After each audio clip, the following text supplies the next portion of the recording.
டெய்லியும் ஒரே வகையான சைடிஷ் செஞ்சு போர் அடிக்குதா உங்களுக்கு? கவலையப்படாதீங்க. இந்த வீடியோவில் நான் சொல்கிறேன் 6 நாளைக்கு 6 விதவிதமான சைடிஷை, அதுவும் ஒரு சொட்டு ஆயில் கூட இல்லாமல் எப்படி டேஸ்டியாகவும் சட்டுன்னு செய்கிறதுன்னு பார்க்கலாமா? வாங்க. கேரட் பீன்ஸ் பொரியல் எப்படி செய்யுதுன்னு பார்க்கலாமா?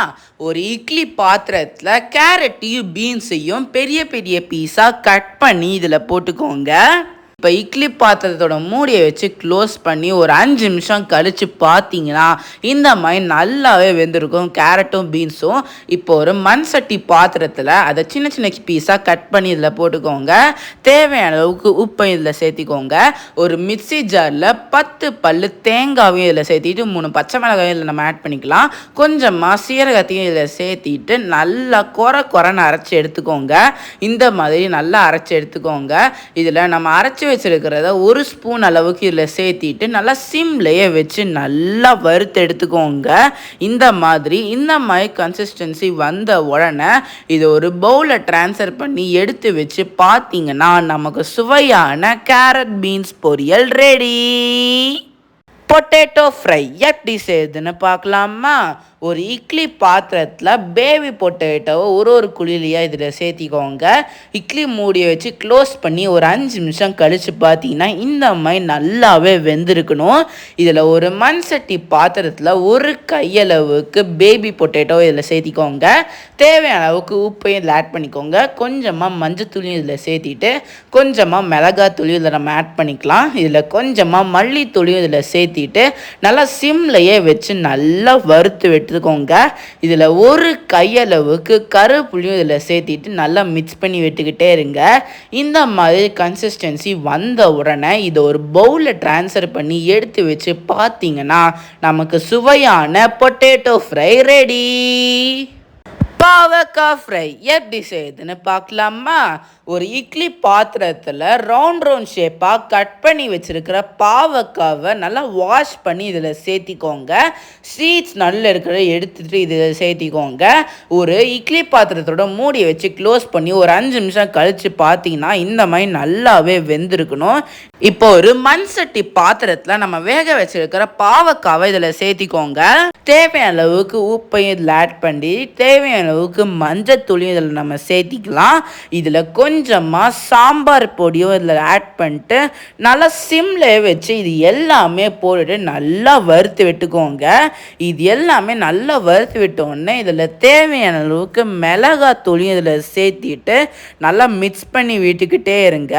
இதில் இந்த மாதிரி கன்சிஸ்டன்சி வர வரைக்கும் நல்லா வறுத்து விட்டுக்கிட்டே இருங்க. இப்போ ஒரு பவுலில் ட்ரான்ஸ்ஃபர் பண்ணி எடுத்து வச்சு பார்த்தீங்கன்னா நமக்கு சுவையான பாவக்காய் ஃப்ரை ரெடி. வெண்டைக்காய் பொரியல் எப்படி செய்யுதுன்னு பார்க்கலாமா? ஒரு இட்லி பாத்திரத்தில் பெரிய பெரிய பீஸாக கட் பண்ணி வச்சுருக்கிற வெண்டைக்காவை இதில் சேர்த்திக்கோங்க. நல்லா வாஷ் பண்ணி இதில் சேர்த்திக்கோங்க. இதை ஒரு இட்லி பாத்திரத்தில் மூடியை வச்சு க்ளோஸ் பண்ணி ஒரு 5 நிமிஷம் கழித்து பார்த்தீங்கன்னா நமக்கு நல்லாவே வெந்திருக்கும். ஒரு மண் சட்டி பாத்திரத்தில் நம்ம வேக வச்சுட்டு சின்ன சின்ன பீஸாக கட் பண்ணி இதில் போட்டுக்கோங்க. தேவையான அளவுக்கு உப்பையும் இதில் சேர்த்திட்டு தனியாக ஒரு மிக்சி ஜாரில் 10 பல்லு தேங்காயும் இதில் சேர்த்திட்டு 3 பச்சை மிளகாயும் இதில் நம்ம ஆட் பண்ணிக்கலாம். கொஞ்சமாக சீரகத்தையும் சேர்த்திட்டு நல்லா குறைன்னு அரைச்சி இந்த மாதிரி எடுத்துக்கோங்க. இதில் நம்ம அரைச்சி வச்சுருக்கிறத ஒரு ஸ்பூன் அளவுக்கு இதில் சேர்த்திட்டு நல்லா சிம்லையே வச்சு நல்லா வறுத்து எடுத்துக்கோங்க. அப்போ தான் நமக்கு நல்லாவே வேகும். இன்னுமே நல்லா வறுத்து விட்டதுக்கு அப்புறமா இந்த மாதிரி கன்சிஸ்டன்சி வந்த உடனே இதை ஒரு பவுலில் ட்ரான்ஸ்ஃபர் பண்ணி எடுத்து வச்சு பார்த்தீங்கன்னா நமக்கு சுவையான வெண்டைக்காய் பொரியல் ரெடி. பச்சை பயிறு சுண்டல் எப்படி செய்யுதுன்னு பார்க்கலாமா? ஒரு கடாயில் 2 டம்ளர் அளவுக்கு தண்ணியை ஊற்றிக்கோங்க. ஒரு கரண்டி அளவுக்கு பச்சை பயிரை இதில் சேர்த்திட்டு 15 நிமிஷத்துக்கு நல்லா வேக வச்சுக்கோங்க. இந்த மாதிரி கன்சிஸ்டன்சி வர வரைக்கும் நல்லா வேக வச்சுக்கோங்க. இப்போ ஒரு மண் சட்டி பாத்திரத்தில் நல்லா வேக வச்சிருக்கிற பச்சை பயிரை ஒரு கரண்டி அளவுக்கு இதில் சேர்த்திட்டு தேவையான அளவுக்கு உப்பையும் இதில் ஆட் பண்ணிக்கோங்க. மிக்சி ஜாரில் 10 பல்லு தேங்காய், 3 பச்சை மிளகாய், கொஞ்சமாக சீரகத்தையும் இதில் சேர்த்திட்டு நல்லா மிக்ஸி ஜாரில் குறைன்னு அரைச்சி இந்த மாதிரி எடுத்துக்கோங்க. நம்ம அரைச்சி வச்சுருக்கிறத ஒரு ஸ்பூன் அளவுக்கு இதில் சேர்த்திட்டு நல்லா சிம்லையே வச்சு நல்லா வறுத்து எடுத்துக்கோங்க. இதில் இந்த மாதிரி கன்சிஸ்டன்சி வர வரைக்கும் நல்லா வறுத்து விட்டுக்கிட்டே இருங்க. இப்போ ஒரு பவுலில் ட்ரான்ஸ்ஃபர் பண்ணி எடுத்து வச்சு பார்த்தீங்கன்னா நமக்கு சுவையான பச்சை பயிறு சுண்டல் ரெடி. பீட்ரூட் துவரன் எப்படி செய்யுதுன்னு பார்க்கலாமா? ஒரு இட்லி பாத்திரத்தில் பெரிய பெரிய பீஸாக கட் பண்ணி வச்சுருக்கிற பீட்ரூட்டில் இதில் ஒரு குழிலையும் வாஷ் பண்ணி இதில் ஆட் பண்ணிக்கலாம். இது எல்லாமே சேர்த்திட்டு இட்லி பாத்திரத்தோட மூடியை வச்சு க்ளோஸ் பண்ணி ஒரு 5 நிமிஷம் கழித்து பார்த்தீங்கன்னா நமக்கு நல்லாவே பீட்ரூட் நல்லாவே வெந்திருக்கும். இப்போ ஒரு மண் சட்டி பாத்திரத்தில் வேக வச்சுருக்கிற பீட்ரூட்டை சின்ன சின்ன பீஸாக கட் பண்ணி இதில் போட்டுக்கோங்க. தேவையான அளவுக்கு உப்பையும் இதில் ஆட் பண்ணிவிட்டு ஒரு மிக்ஸி ஜாரில் 10 பல்லு தேங்காவை ஒரு சேர்த்திட்டு 3 பச்சை மிளகாய் கொஞ்சமாக சீரகத்தையும் இதில் ஆட் பண்ணிக்கலாம். இது எல்லாமே போட்டுட்டு மிக்ஸி ஜார்லேயே நல்லா குறைன்னு அரைச்சி இந்த மாதிரி எடுத்துக்கோங்க. இப்போ நம்ம நல்லா அரைச்சி வச்சுருக்கிறத ஒரு ஸ்பூன் அளவுக்கு இதில் சேர்த்திட்டு நல்லா சிம்லையே வச்சு நல்லா வறுத்து எடுத்துக்கோங்க. இதில் கொஞ்சமாக கருவேப்பிலையும் இதில் சேர்த்திட்டு நல்லா வறுத்து விட்டுக்கிட்டே இருங்க. இதில் இந்த மாதிரி கன்சிஸ்டன்சி வந்த உடனே இது ஒரு பவுலில் ட்ரான்ஸ்ஃபர் பண்ணி மேலே கருவேப்பிலை தூவி எடுத்து வச்சு பார்த்தீங்கன்னா நமக்கு சுவையான பீட்ரூட் துவரன் ரெடி. இப்போ நம்ம ரெடி பண்ணி வச்சுருக்கிற 6 வெரைட்டி ஆஃப் சைட் டிஷ்ஷை அதுவும் ஒரு துளி அளவுக்கு எண்ணெய் கூட யூஸ் பண்ணாமல் நம்ம ரெடி பண்ணியாச்சு. பார்க்கவே அவ்வளோ கலர்ஃபுல்லாக இருக்குது. அடுத்த என்ன டேஸ்டிங் தான். இப்போ வாங்க டேஸ்ட் பண்ணி பார்க்கலாம் எப்படி இருக்குன்னு. சுவையான கேரட் பீன்ஸ் பொரியல் ரெடி ஆயிடுச்சு. இப்போ வாங்க டேஸ்ட் பண்ணி பார்க்கலாம் எப்படி இருக்குன்னு. எவ்வளோ கலர்ஃபுல்லாக இருக்கு பாருங்க. இப்போ வாங்க டேஸ்ட் பண்ணி பார்க்கலாம்.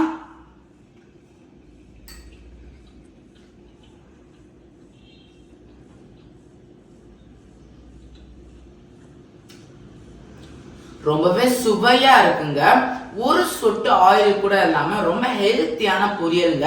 நீங்கள் சின்ன குழந்தைங்க கூட ரொம்ப கொடுக்கலாம், ரொம்ப விரும்பி சாப்பிடுவாங்க. அது நான் சொன்ன மெத்தடில் ட்ரை பண்ணி பார்த்தீங்கன்னா ரொம்ப வித்தியாசமான டேஸ்ட்ல இருக்கும். கண்டிப்பாக ட்ரை பண்ணி பாருங்க. இப்ப சுவையான பொட்டேட்டோ ஃப்ரை ரெடி ஆயிடுச்சு. இப்ப வாங்க டேஸ்ட் பண்ணி பார்க்கலாம் எப்படி இருக்குன்னு. எவ்வளவு கலர்ஃபுல்லா இருக்கு பாருங்க. இப்ப வாங்க டேஸ்ட் பண்ணி பார்க்கலாம்.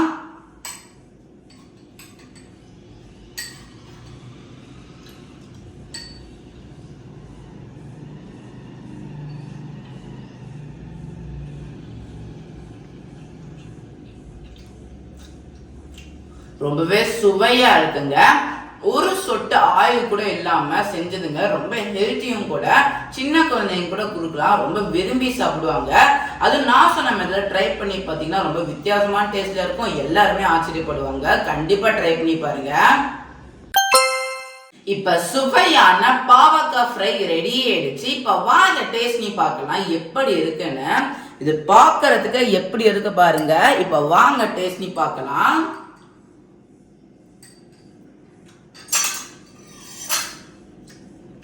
ரொம்பவே சுவையா இருக்குங்க. ஒரு சொட்டு ஆயில் கூட இல்லாம செஞ்சது. நம்ம உடம்புக்கு ரொம்ப ரொம்ப ஹெல்த்தியும் கூட. பாவக்காவை நீங்க வீக்லி ஒன்ஸ் கண்டிப்பா எடுத்துக்கோங்க. நம்ம உடம்புக்கு ரொம்ப ரொம்ப ஹெல்த்தி. சின்ன குழந்தைங்கள்ல இருந்து பெரியவங்க வரைக்கும் இதை சாப்பிடலாம். அது நான் சொன்ன மெத்தட்ல ட்ரை பண்ணி பார்த்தீங்கன்னா ரொம்ப வித்தியாசமான டேஸ்ட்ல இருக்கும். எல்லாருமே ஆச்சரியப்படுவாங்க. கண்டிப்பா ட்ரை பண்ணி பாருங்க.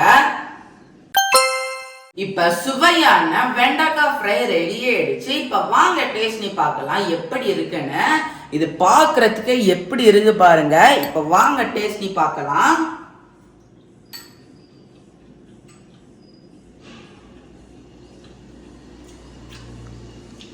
ரொம்பவே சுவையா இருக்குங்க.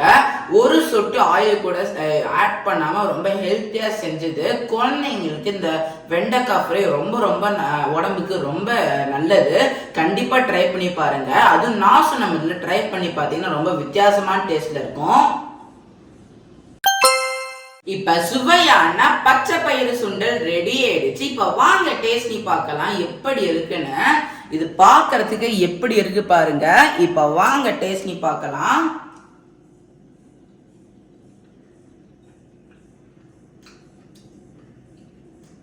ரொம்பவே சுவையா இருக்குங்க. ஒரு சொட்டு ஆயில் கூட ஆட் பண்ணாம ரொம்ப ஹெல்த்தியா செஞ்சதுங்க. பச்சை பயிறு நம்ம உடம்புக்கு ரொம்ப ரொம்ப நல்லது. கண்டிப்பா வீக்லி ஒன்ஸ் எடுத்துக்கோங்க. இது பெரியவங்க விலங்கு சின்னவங்க வரைக்கும் சாப்பிடலாம். ரொம்ப ஹெல்த்தி.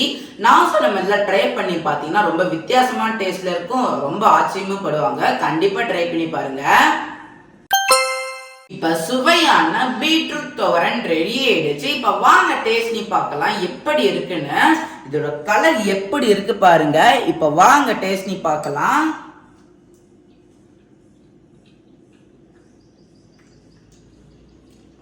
ரொம்பவே சுவையா இருக்குங்க. ஒரு சொட்டு ஆயில் கூட ஆட் பண்ணாம ரொம்ப ஹெல்த்தியா செஞ்சது.